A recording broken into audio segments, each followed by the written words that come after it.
अबे से जगार अच्छी जो जगार काली राति रे टाउन थाना आ स्पेशल स्क्वाड टीम सह जो जो अपराधी को धरा जाइए एनकाउंटर कराई ये हूँ से घटनास्थल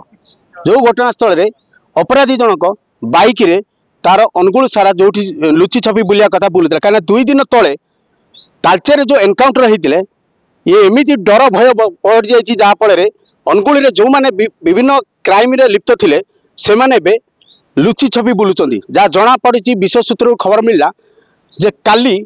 राति रे यही जगार यही आसामी जड़े थिले बोली तेबले को पुलिस जिते आसिकी काबू करने को चेष्टा करथिला तो घटनास्थल 3 राउंड से फायरिंग करथिले फायरिंग पर पुलिस तरफ उल्टा जवाब तांकर डाहण पाखर गुली देइथिले जाफले तांकर डाहण पट गोड़ इंजर्ड भी अच्छी जहाँ जना पड़ुछि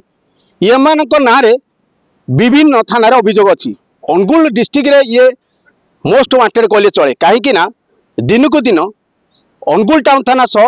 ढेंकानाल डिस्ट्रिक्ट भी और देवगढ़ डिस्ट्रिक्ट एमाने बारंबार अपराधिक मामला आंकना जड़ित अच्छी जहाँ जना पड़ी 30 रु ऊर्ध केस आंकना अच्छी जहाँ राहाजानी डकायती विथ माने जमती जीवन रू मारिदेवार भी धमकी भी मारिदेवार भी आक्रमण कर देखिपे राति सारा पुलिस जिते तार मिशन को टार्गेट करथिला एई जगार से आसामी जे फायरिंग करथिला पुलिस ऊपर को चालना करथिला विभिन्न दिग को देखिले दिन राति 3टारू ताकू फायरिंग गोड़े गुली कराइला जहाँ जना पड़ुछि अनुगुल मुख्य चिकित्सालय तो भर्ती कराई किछि समय पर जहाँ प्रेसमिट हबार बाकी रही तो जहाँ जना पड़ुछि कटक एसीबी मेडिकल को स्थानांतरित करा Anugul Umakant Sahu report focus plus.